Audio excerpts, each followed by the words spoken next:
What's going on, guys? This is C. Moody. Welcome back to Moody Talk. Today, I want to talk about Marvel. Saw a wild video, right? Is Marvel deceptive? We'll talk about it. Let go.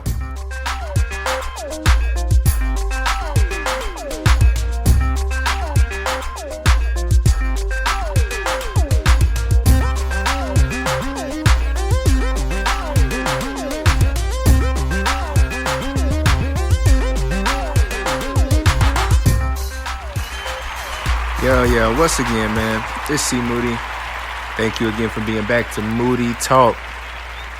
Now, I want to talk about this because it struck me in a lot of ways as being virtually obsessed with Marvel, as well as being a minister, now an elder, technically, because I'm ordained. And it was a video on YouTube by the YouTubers, I think were called Little Light Studios. It's a Christian YouTube channel, and it came across my feed because all I look at is like kind of any kind of information on Marvel, like what's the next plans, like, you know, give me even sometimes spoilers. I'll admit sometimes I spoil the endings because I want to hear what the end credits are even before I watch it. So it popped up on my feed randomly and it said Marvel not, and their take on it was that the buildup of the Marvel Cinematic Universe, not really going into the comic world, but the cinematic universe, the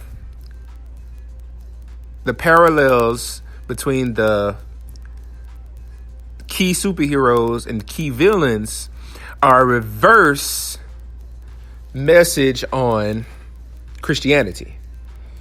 Right. That sounds wild, but here's how they explained it. They started off with Iron Man. Everybody know Iron Man is pretty much the catalyst, the main person of the entire Marvel Cinematic Universe. It all started with the Iron Man movie in 2008. And that's what they started with. They started with how he almost died and was put in a cave. And apparently he was in a cave for 3 months, how they explained it. I didn't really know that.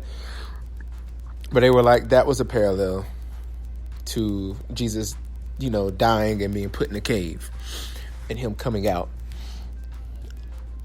Which, for me, I'll be honest, as much as I like to, you know, as much as I'm big on my faith, being a Christian follower of Jesus Christ, I don't follow up everything just because it says this is deceptive or this is satanic. Like, if anything, I'm one of the biggest skeptic, because for me, the more I've studied, the more I've realized that the church is really the biggest deception than the world itself, honestly, in a lot of ways.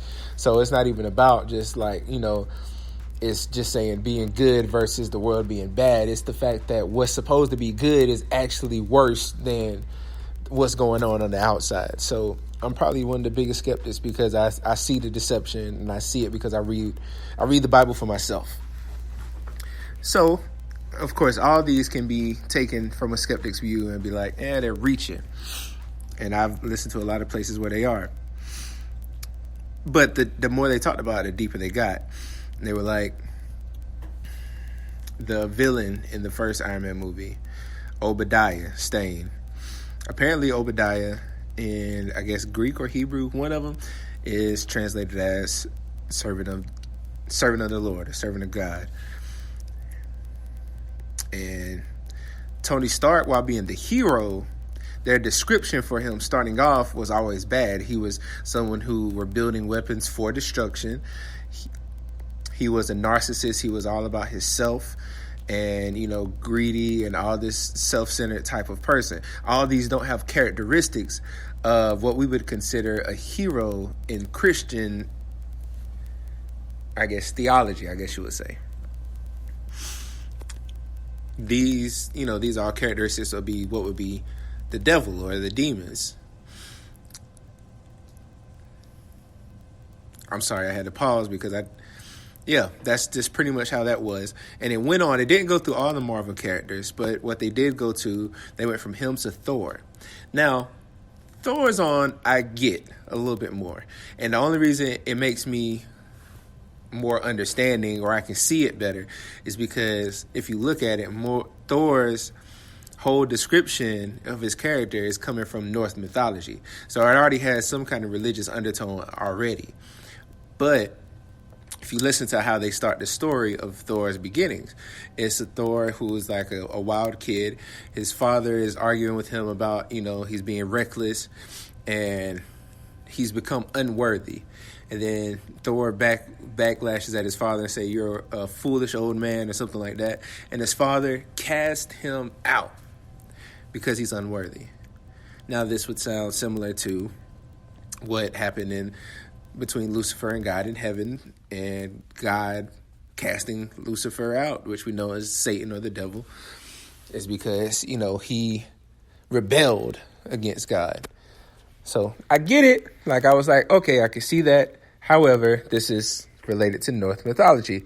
And most people can argue that all random theologies have some kind of comparison to Christianity. And I know I'm only saying it compared to Christianity because this is my faith. Other people would probably say that just they all compare to each other or have similarities. While on the opposite side, you have the villains. Let's talk about the villains now. They didn't reference everybody. They just kind of looked at these two people for their key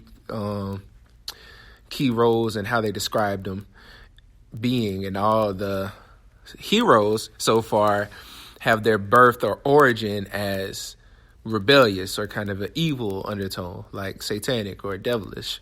And now when you look at the villains, the two that they talked about were, first one was Ultron. And when they went to Ultron, he was somebody that, while his intentions was to destroy everything, his purpose was peace in our time. He gathered all the information. He saw everything that people did, but still caused wars and still caused problems with each other. And for that, he feels like the best way is to destroy and start over. Now, of course, we've been kind of formulated to see that is a villainous action. However, when you read the Bible, the second coming of Christ all has these things entailed. It's because we are, this world has become infectious with sin, because this is now the rule of Satan and his demons by being cast out from heaven onto earth. And God is coming to destroy. He's coming to save, and at the same time, he's coming to destroy, because he says he's going to build a new heaven and new earth. And those who are with him, they will, they'll be saved, they'll be sent up, and they'll be the ones that'll live in this new earth. So both, if you look at it, have an undertone of destruction. And at the same time, both purposes have good meanings. It's because Ultron wanted to have peace. God's here to save.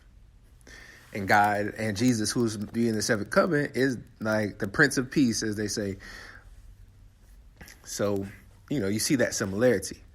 Now, when you look at the movie, of course, you can see his ways were way more malicious, deceptive, and stuff like that. But the point is saying that the same way that Tony Stark is a hero and has good actions throughout the movie, starts off in a malicious manner. Well, starts off from a malicious origin, talking about him being a greedy, narcissistic person, the same way as Thor, being somebody who became unworthy and cast out. Ultron was somebody whose origin was built to be peace, to bring peace. And by doing so, he just felt like it was the right to destroy. Now, the second person, which probably is obvious, been the main villain throughout the whole Marvel Cinematic Universe through these phases, and then culminated through the last two movies, Infinity War and Endgame, Thanos. Now, his purpose was that the world was struggling. The world has been a disease, and then they always run out of resources because of how, we overuse stuff or how we're overpopulated or whatever. So by what his intentions is to get rid of half the world randomly, not to look at who's right or wrong, but just to get rid of half the world at a random case. And then everybody will then have now more of the resources to their disposal, and people can live a more freer life and not be so, not be trapped under whatever the problems and stuff we don't have. Sounds bad because he's going to destroy all the people. But again, look at the purpose. The purpose is that he's here because he wants to bring resources. Unfortunately, it's at the expense of, taking away people. And at the same time, it was on the tip of my tongue, he said that he came to give mercy upon the world, And he did it and this was something that just struck me just now, that's why I paused again, was that when you look at it biblically, God says there's no respect of persons. It doesn't matter how much you have, how much you don't have. We shouldn't look at somebody because they're dressed better than someone else. I said weller. Oh my gosh. Dressed better than someone else. There should be no respect of persons in being in God's kingdom. And so Thanos said the same thing. When he snapped his fingers, it's not going to be aimed at somebody in particular. It's just to do it for the betterment of humanity or the universe. So, again, someone whose actions, of course, was deceptive, malicious, villainous, but had that origin story or motive of being something that's similar to what is supposed to be biblical. And so their whole point of explaining all this was that the undertone, or what they're trying to indoctrinate in us, is that the things that God is coming by, we won't see it as good anymore. Because we don't read the Bible as it is anyway. And at the same time, what the devil is doing here is, of course, to deceive us. So even though we hear at the beginning that these are people who have all these things of being, being greedy, unworthy, selfish, whatever else the characteristics they said for them at the beginning, these are the good guys. And it says in the Bible that the devil will appear as the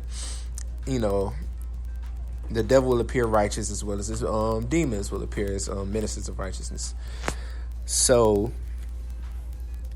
it kind of makes sense. I know it's, like I said, anybody who's listening to me or watched it think it's complete reaching. And in some cases, especially because I love Marvel, I want to say the same thing. But this is something that happened to me like literally a week or 2 weeks before I saw this video, or this video popped up on my feed. I was watching the TV show, I think it's on True TV, Adam Ruins Everything, which I like it because he gives like information that is against the status quo. And this one particular episode was him challenging our old TV show, The Magic School Bus. Of course, they didn't use that actual tone. Instead of using Miss Frizzle, it was another name. But how she gives these information, and of course, he was there to ruin the information that she's been given, the status quo, to tell the truth about what's going on. So it started off with like saying like how Mount Rushmore was really built, the Egyptians' tombs, and why Teen Cut was so glorified, and another particular situation. Right? Just talking about these things, trying to give facts on that. Somehow, in the midst of all these places, they found a way to input 3 things to blaspheme God or the Bible from the Christian perspective. The first one was while they were going through different little times and places and stuff, they ended up in this place was all white. There was nothing there. They was just floating. And the kid asked, "Is this heaven?" And then the Miss Frizzle person was like, "It's better." So from a Christian perspective, our whole ultimate goal is that we'll be with God in the kingdom. It's heaven. And then, of course, after that, you have the new earth where we'll reign. But our intent is that when we live righteous, live in Christ, when we die, we don't just die. We'll be able to, when the second coming comes, we'll be lifted up. And if we are seen well in his eyes, he'll say, "Well done, we'll make it into his kingdom of heaven." And here they're just saying there's something better than heaven. So, and I feel like, not saying that, there aren't other religions in the world, there's people who's non-religious, but if you're not someone who believes in it, why take that time to just add that in there? That's the biggest thing that gets me. Not the fact that people can have other beliefs. Like, even in the Bible, Jesus came opposing other beliefs, the Pharisees and stuff, which again was just a corrupted view of the older beliefs. And even in the Old Testament, they were going against other gods and, other idols.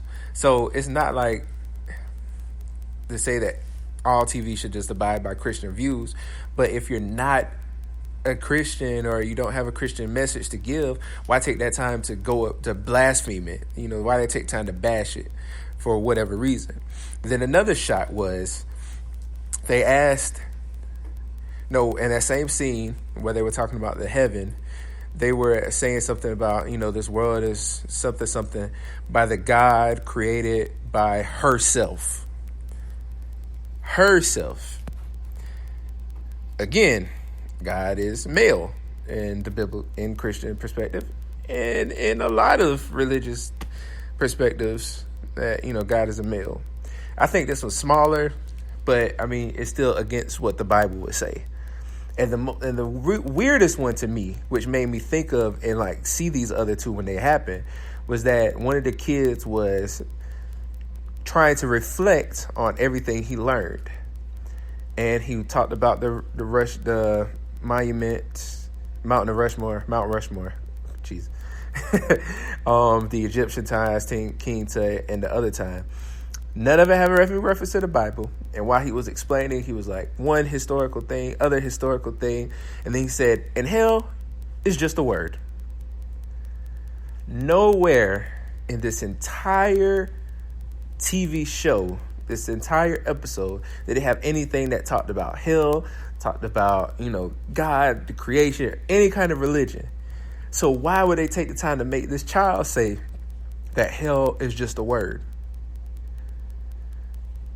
That's why I feel like there is an undertone to slowly pull us away from what God wants us to be in this Bible.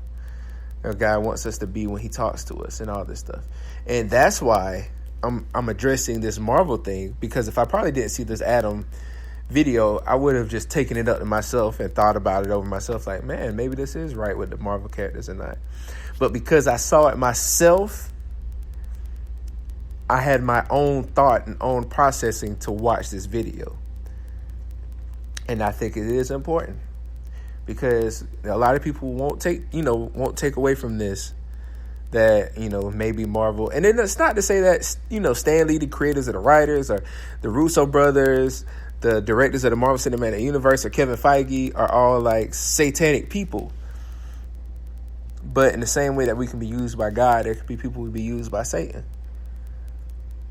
And it doesn't have to just be like, when we think satanic, we think evil, we just automatically think like heavy metal rock music and people who just like paint their faces as skulls and just have all this demonic visionary, visuals things. And it's not. They said the devil's greatest tactic is to deceive. And so the greatest way he can deceive is not by looking like himself, but to appear like he's a good thing. Duh. That's why I said, like, for me as a Christian and as a minister, like, I see the deception in the church. I see the pastors who don't preach the word in its fullness. Like it says in the Bible, that there's people who are just preaching for people to hear, for people to entertain people, and not to give them true doctrine. These are people that I feel are just as villainous, just as satanic as the people that we want to say, the heavy metal skull, whatever it is. But we just have to be able to see those things. So I'm not telling you to just hate Marvel, because I promise you I'm about to go see Spider-Man Far From Home. But my thing is just to be aware, see these signs. And if you are a Christian, read your word. It tells you that all these things are going to happen. And just stay in your faith. Keep that full armor of God on, and you can go through these tests. And if you do feel like it's been swaying you, then you stray away from it, because it tells you to flee away from anything that's evil. But how would that conflict when there's other things that tell you that you have to stand in the face of those things? Because we don't battle flesh, we battle evils and principalities. So you have to be strong enough, be mature enough to tackle these things. But if it's something that can inhibit you and take you away from Christ, you have to stay away from it. That's my piece, man. So just look at Marvel and see how you feel about it. Once again, this is C. Moody. Thank you for listening to Moody Talk. See you next time.